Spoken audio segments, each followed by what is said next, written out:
Welcome to First Unitarian Society of Minneapolis, the birthplace of Congregational Humanism.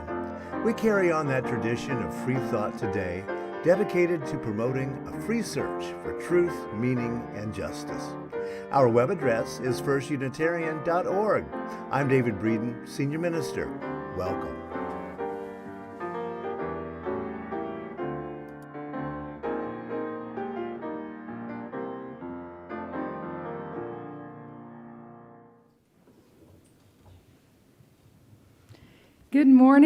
Good morning, everyone, and welcome to our weekly multimodal assembly for Sunday, April 17th, 2022. Whether this is one of your first visits or you've been with us many times, we are delighted that you are here as a part of our gathered community. And whether you're here in person in our building or with us online, we are one gathered community. If you're online, please be sure and make use of our chat feature so you can check in with each other.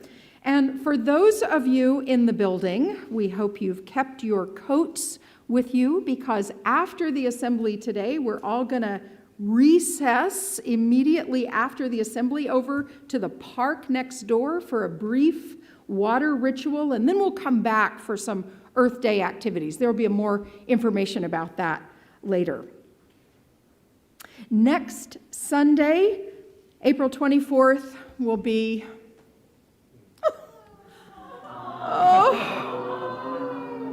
the Fody farewell. Our goodbye to our assistant minister, Jim Fody. There will be music and cake and sweet and funny stories. And if we have to say goodbye, we're going to make it a good one, because we love you.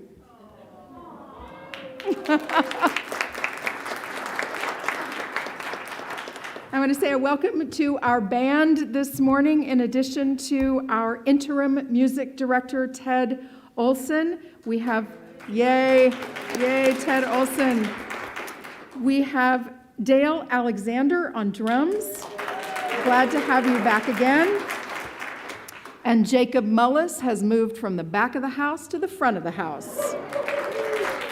Thank you very much for bringing all of your talents, all of the things that your fingers can do.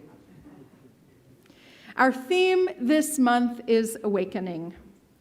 These are the words of the Reverend Dr. Kendall Gibbons, who was the senior minister here at FUS from 1998 to 2012. The Humanist speaks of Easter. There are only two things we know for sure. One, they stashed Jesus' body in a tomb temporarily until they could get a chance to bury it properly. And when they came back, the tomb was empty. Make of that what you will. There are many possible explanations, some more likely than others. I don't believe that Jesus came back from the dead. Neither did Martin, neither did Malcolm, neither did Viola Liuzzo, or Franzon Safi, the women's rights activist shot by the Taliban in Afghanistan last November. Neither will dismembered journalist Jamal Khashoggi, or Alexei Navalny when he dies in a Russian prison. Neither will documentary filmmaker Brent Renaud or photographer Maxim Levin, both killed by invading armies in Ukraine. Kevin Strickland and Lamonte McIntyre will not get back the stolen decades of their lives. I don't believe that the crucifixion is a story with a happy ending, or that it was a one-time event. It happens over and over as the human journey unfolds. It happens to us and to the people we love. It happens to the righteous and to the innocent. Crucifixions happen, and it feels like the end of the world every time. It feels like nothing could matter anymore, ever. And then, inevitably and miraculously, something happens next. Something happens. Of course it does. Because the world hasn't ended yet. It's not always an empty tomb. How trite would that become? Mostly the beloved bodies just lie right there, peacefully decomposing. But something happens, whether we want it or not. A new chapter begins. Maybe the sun comes up, or the lilies do. Spring rolls around, that happens. Or memories come, or someone needs you. You eat food, that happens. You walk down the road and share a recollection. Life happens, keeps happening. The dead don't rise, but we do. One day it happens. You take a breath, and it doesn't hurt to breathe. You start to see people again, really see them. Hope rises, community rises, you rise, we rise, life rises. Not because death isn't real. Crucifixion is not just pretend, but something else is just as real. Maybe even more real. Something happens next. That is the other thing we know for sure. Life rises. Outrage rises. Love rises. Faith rises. Tears rise. Hope rises. This I do believe. Come, let us gather in community.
Each week when we gather, we light the chalice, which is a symbol of our Unitarian Universalist heritage, and each week we hear one of our UU principles or one of our FUS aspirations. Today we are lighting the chalice for the seventh UU principle, which is the respect for the interdependent web of all existence of which we are a part. Thank you, Paul, for lighting our chalice. Next, we're going to do some congregational singing. So please you can grab the Teal Songbook, or you can look on the screen, right? Yeah, it's so modern. Please rise. We're going to sing 1068 in the Teal hymnal and Blue Boat Home.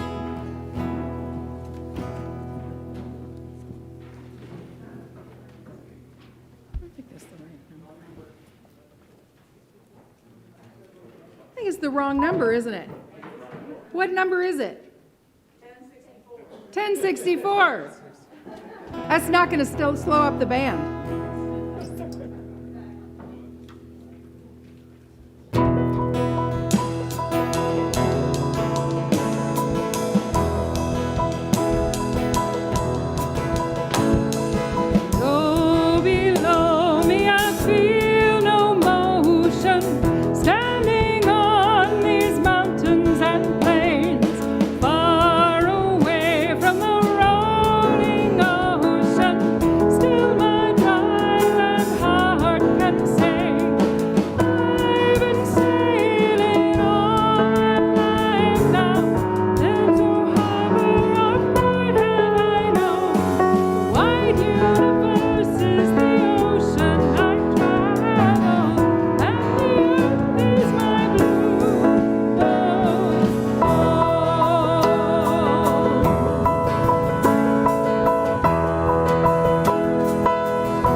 For our congregational covenant.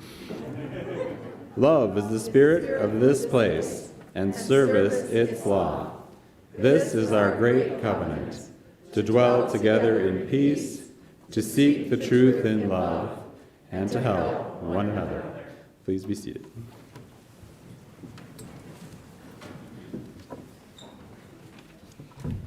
We aren't passing a basket these days. We're hoping to do that in a couple of weeks, but we're holding off just a little bit longer. But not passing the basket doesn't mean that we don't need your help to keep First Unitarian Society healthy and happy. The easiest way to give is to go to our website, firstunitarian.org, and click the Give link at the upper right corner. You can also give on PayPal, the Vanco mobile app, or by sending a check. For those of you who are in the building today and would like to contribute, stop by the office after assembly this morning. That's on your left on the way out of the building, or stop by the electronic kiosk that will be downstairs. Thank you for making the work of First Unitarian Society possible.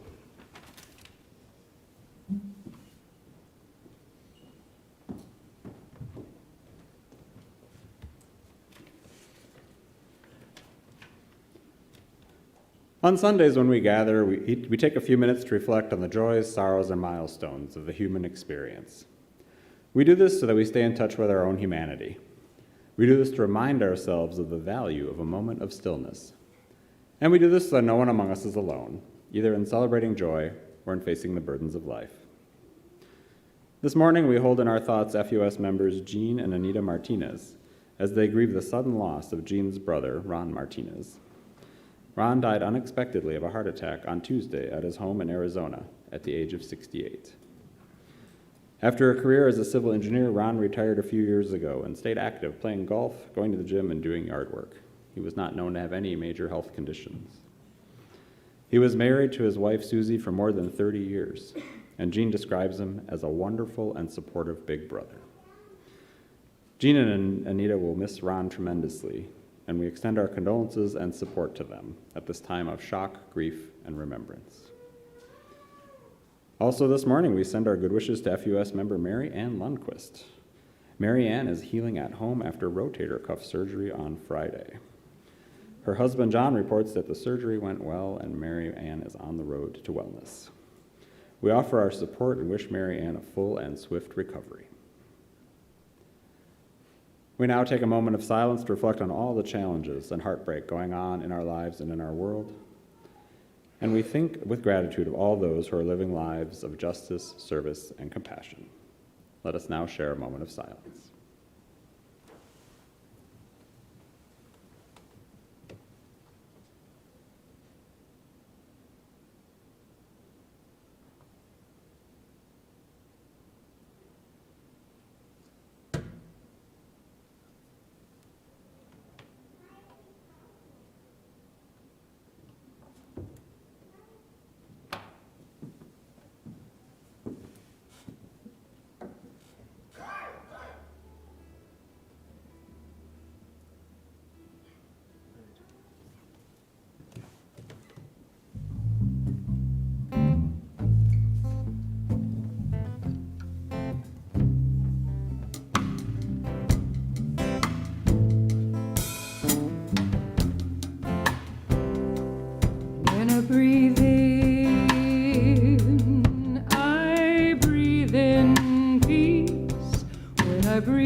FUS member, Patty Dorff, to play one of her original pieces.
Thank you, Patty. If you don't know, Patty shares her music in all the places that she can. You told me this morning that you had gone out to Park Nicollet and shared with some of the patients there and some of the people were remembering Bill, and we remember Bill with you today. Thank you. This Sunday, today, monotheists around the world are celebrating Passover and Easter and Ramadan. Because here in our Congregational Humanist community, we practice pluralism and we claim ourselves part of the Unitarian Universalist Association, I will remind us that one of the tenets of Unitarian Universalism is that each religion holds a piece of the truth. Here are some truths that these traditions hold: liberation, renewal, sacrifice. Each of us has in our lives longed for liberation. Each of us has experienced renewal in some ways. Each of us has had occasion for sacrifice. These are timeless values. These are things that put us in touch with what it means to be human in this life. The need for liberation, for renewal, for sacrifice. Hold those three. We are not so separate from the rest of the world today. And we too are a religion, and today we celebrate a holy day. We celebrate Earth Day because we love our home, because it is the only home we know, because it gives us all we need.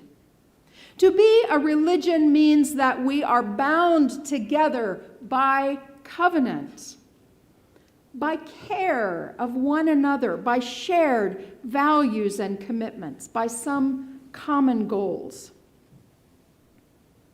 One branch of religious humanism, congregational humanism as we often call it here, is religious naturalism. Here's how Professor Demian Wheeler of United Theological Seminary of the Twin Cities talks about religious naturalism. What is it exactly? Here's his, well, he says it's a one-sentence definition, but he's a seminarian. I mean, he's a theologian, so it's a really long sentence. Religious naturalism is a perspective that regards nature as both exhaustive of reality, it's all of reality, and worthy of deep reverence and devotion. On the one hand, nature is all there is. There is no such thing as the supernatural. On the other hand, it is possible and desirable to live a spiritually fulfilling existence on a completely naturalistic basis. For the religious naturalist, nature itself is capable of evoking awe, wonder, gratitude, amazement, celebration. Nature itself is the object of our ultimate concerns and commitments. Nature itself is sacred, i.e., it is vitally and centrally important to us and thus deserving of our utmost loyalty. Religious naturalism invites us to respond spiritually, ethically, and even theologically to the mystery, value, power, beauty, terror, and transcendent depths of this world. When I first heard this frame, boy, it captured me. It really captured me because I feel a little lost if I don't feel something calling me to that spiritual depth, to respond to the mystery and value and power and beauty and terror and transcendent depths of the world. I am a believer in science. You know that I am. And I need something more than cold data. I know some of you love to cuddle up to your data. I know you do. Bless you. I need something more. I need metaphorical language, and religious naturalism invites me into that.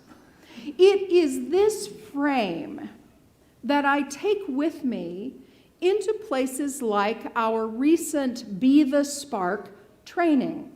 You may know that we recently hosted Be the Spark training with Minnesota Interfaith Power and Light. We invited congregations, Unitarian Universalist congregations from around the Twin Cities and the state, and over 2 different settings, about 30 different people participated.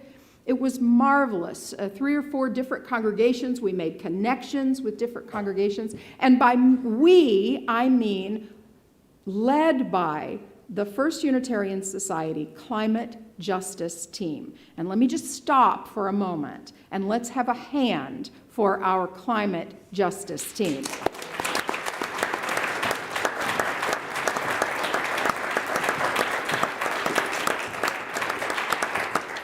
They are doing it, y'all. They are doing it. It is this frame of religious naturalism that I bring into the work of climate justice. Greta Thunberg says, I don't want your hope. I want you to panic. I want you to panic right now. And I think there's something to that. There's something important to that. But I can't do anything if I'm panicking. I get really paralyzed. And so doom and gloom is paralyzing to me. Oh, happy day. We've got young people who are ready to come here.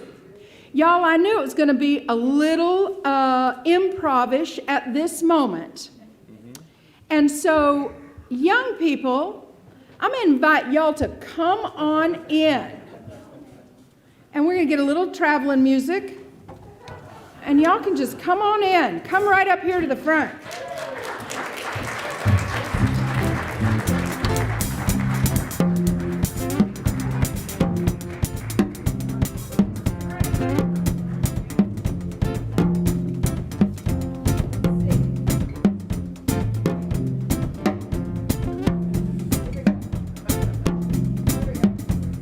I get a little, there we go.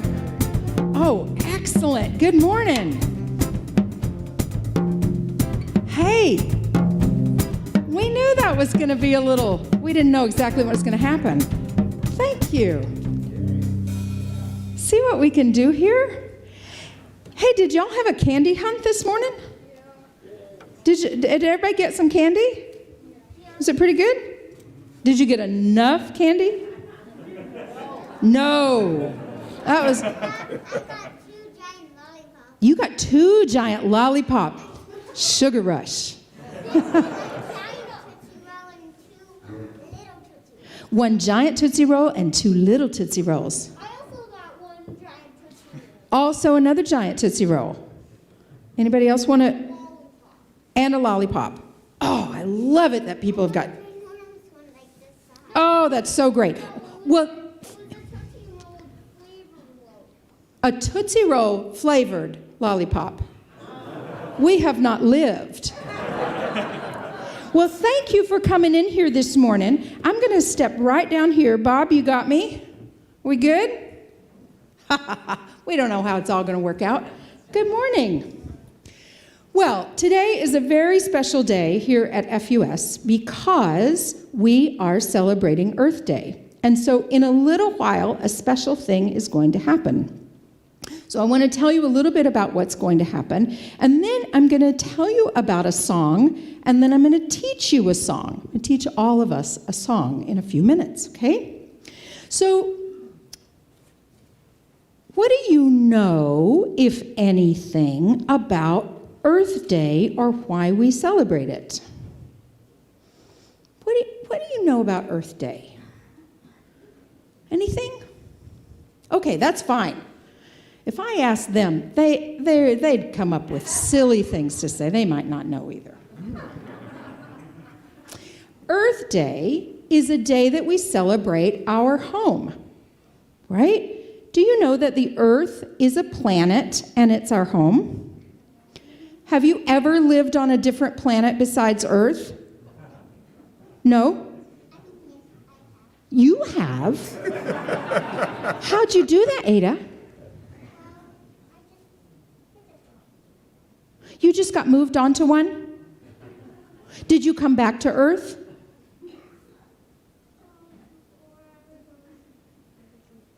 Before you were on a different planet. Well, we're really glad that you came to this planet. So we all, at least for right now, live here on the planet Earth, right? And Earth gives us everything we need. We have water, and we have air, and we have food, and we have Tootsie Roll flavored lollipops, and we have chocolate if we want it, if we can eat it, and we have everything we need. We have music here on Earth, and we have people who love us, and we have things to learn, right? We got everything we need here on Earth. Air to breathe, and what's the thing? We have to take care of it, right? So, do you go into, well, I don't know, some of y'all look a little sketchy. Would you go into your house and start a fire? Not in the fireplace, just like, would you just start a fire in your bedroom and just burn it down? No. That wouldn't be good because you would burn down your house, right? Right, you wouldn't be taking care of your house. Right, so that's what we have to do to our planet because it's our home. We wouldn't just go start a fire that we wouldn't take care of. And how many people does it take to take care of our planet? Just one person? 1 million. Actually, 7 billion. Actually, 7 billion. Exactly. And what is that? That is all of us, right? Okay, can you do it by yourself? No. So one of the things that we do, because we have music, is it's nice to sing to the earth. Does it really make a difference? Well, I don't know if it makes a difference to the earth, but it makes a difference to me. What happens if I sing to the water? Does it make a difference to the water? Maybe. I don't know. Maybe the sound goes down. Maybe the sound does. Maybe the sound waves make a difference. And it makes a difference to me. So there is a woman named Doreen Day. She is an Ojibwe woman, and she went to a conference, and a scientist said it makes a difference if you sing to the water. And the very least thing you can do is sing to the water every day. Talk to the water every day. And so she started talking to the water, and she started talking to her grandson. And as she drove him to school every day, they started saying some words that were, "We love you, water. Thank you, water. You bless us. We respect you." And so every day they said these words, "We love you, water. Thank you, water. We respect you." And then her grandson, as she drove him to school, said, "Hey, Grandma, nokomis is the word for grandmother. Nokomis, why can't we say this in our language?" And she thought, "Oh no, now I have to learn it in our language."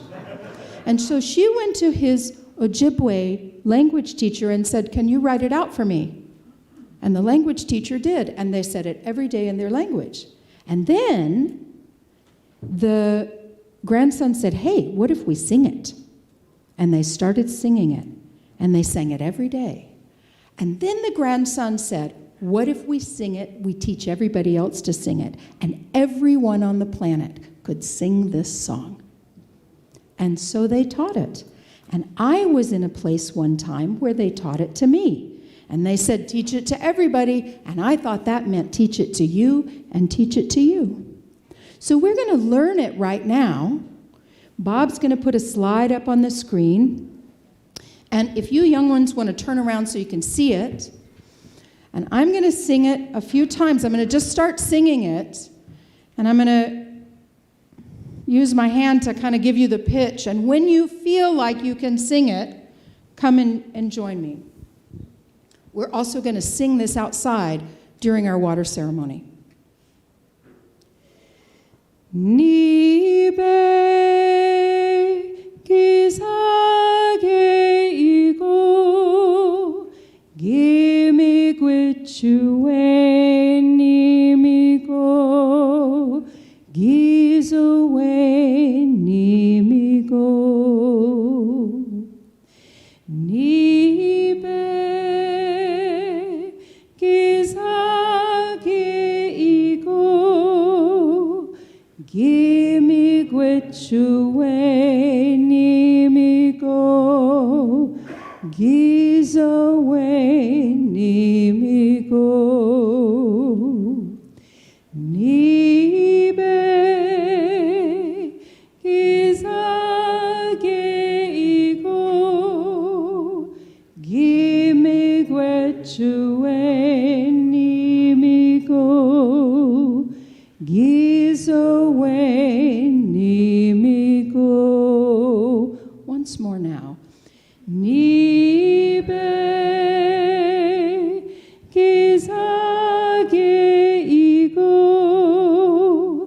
gimigwichue nimigo gizowe nimigo.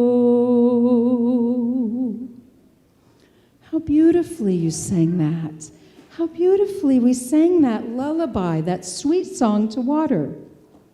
Okay, here's what's going to happen. Right now, you folks are going to go find your adults. And your adults are going to either stand up or wave your hands so your young ones can come find you. All right? Young adults, can you gather your... Ada, I see your mom back there. Can you see her? Okay. Can adults gather your young ones? All right. We see you folks who belong with who you belong with. Okay. We're not ready just yet. Okay. And there are other young ones in the back. Okay. And they can just come in and find their adults or come to the front as they wish. See how we do improv around here? Okay.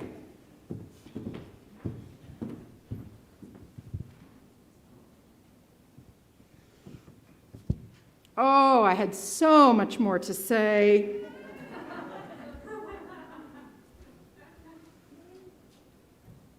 Sure, you want my password, I know.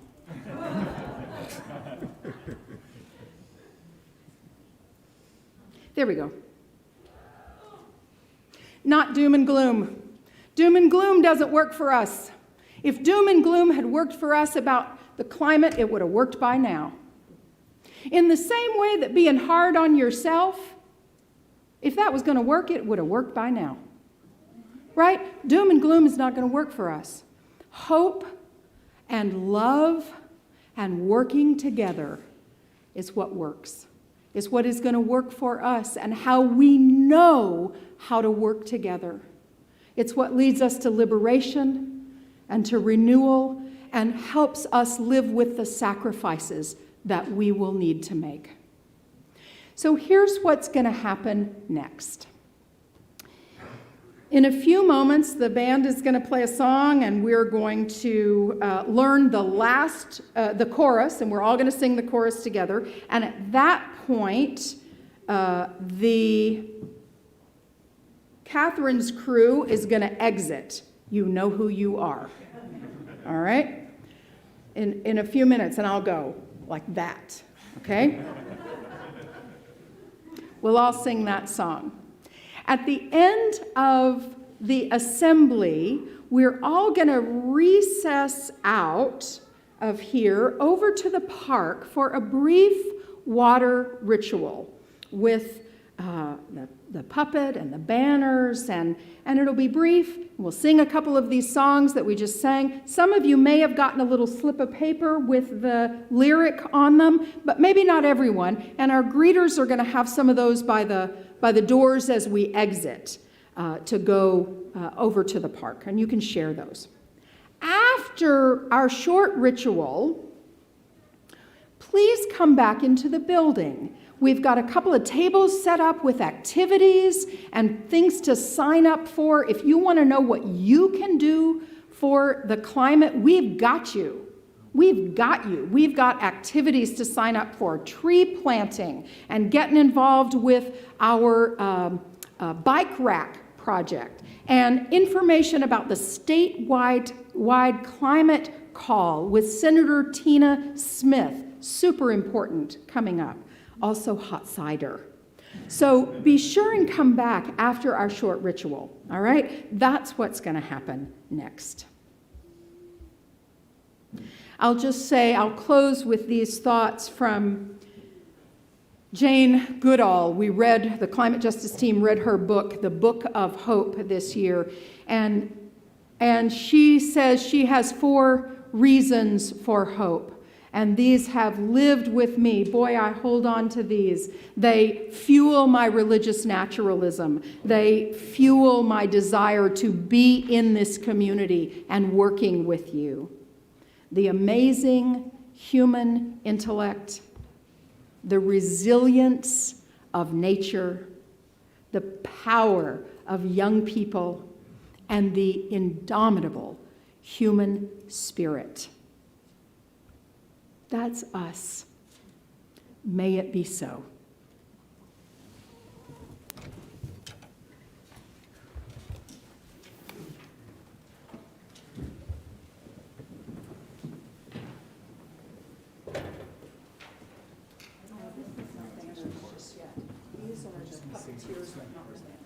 If y'all want to join us on the choruses, we're going to sing the chorus first so you can get an idea of what it is, and then join us in the next one.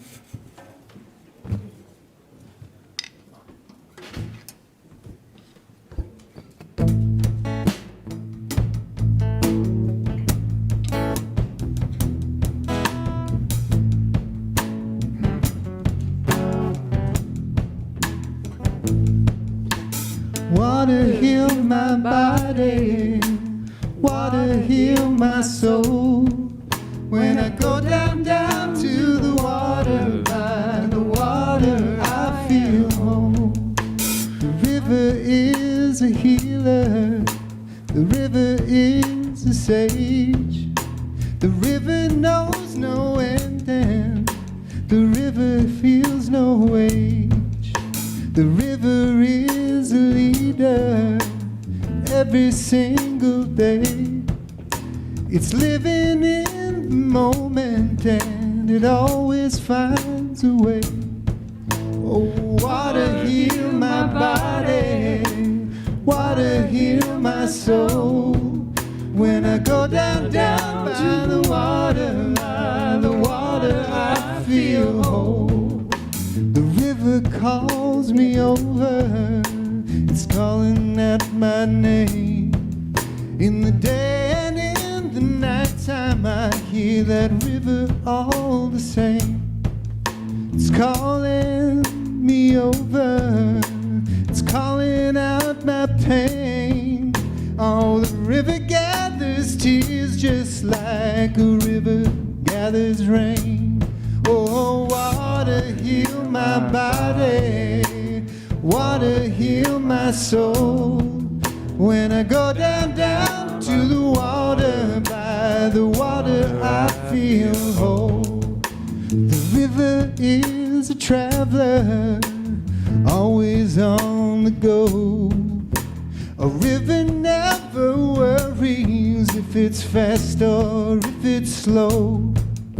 A river take me to where I need to go, and I will just relax and let the river flow. Oh, water heal my body, water heal my soul. When I go down, down to the water, by the water, I feel whole again.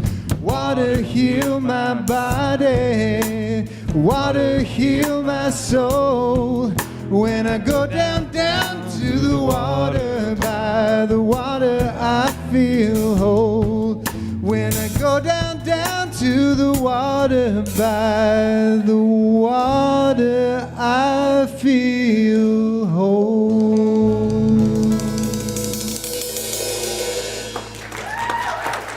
Yeah. Wow, nice. If you will repeat with me, please, our extinguishing the chalice words. I think we've got them, maybe not.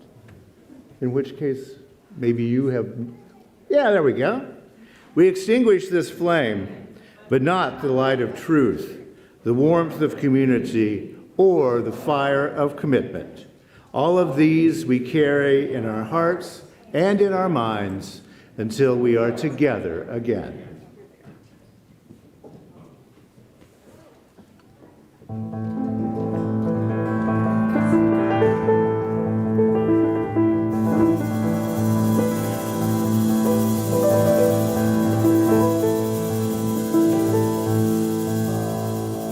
Celebrate morning, the cry of a loon on the lake in the night. Dreams that are born in the dawn's early light. Celebrate morning, celebrate living, the laughter that sings in the heart of a child. Freedom that flies to the call of the wild. Celebrate living, celebrate evening, the stars that appear in the loss of the sun. Whispering words, we are one, we are one.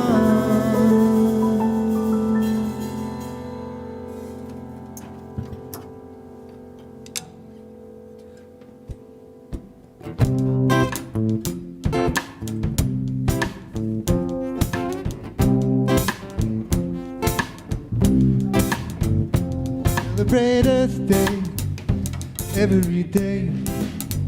Celebrate Earth Day every day. Celebrate land and sea. Celebrate you and me. Celebrate Earth Day every day. Celebrate Earth Day every day. Celebrate Earth Day every day.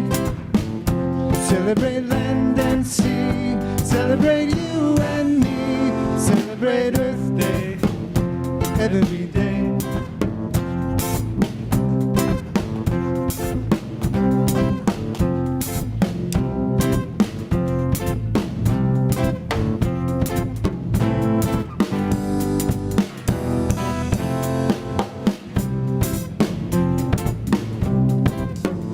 Celebrate Earth Day every day. Celebrate Earth Day every day.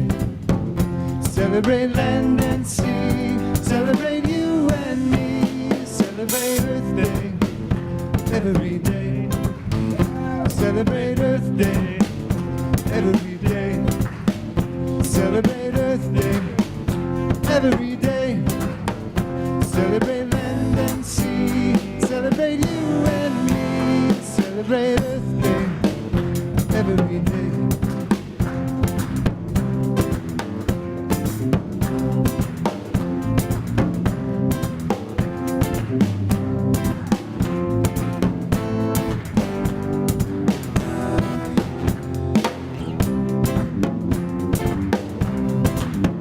Celebrate Earth Day every day. Celebrate Earth Day every day. Celebrate land and sea. Celebrate you and me.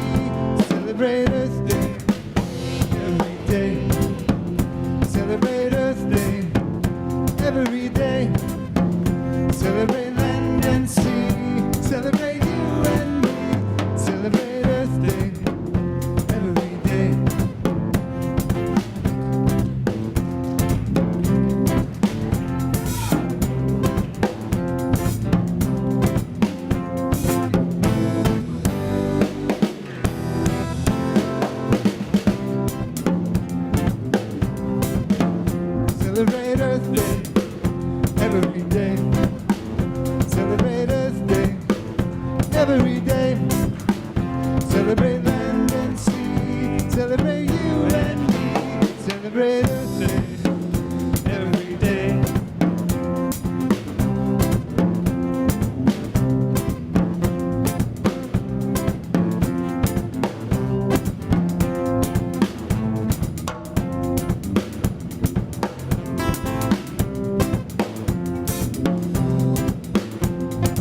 Yes. Thank you for another wonderful. Oh, yeah. You're very welcome.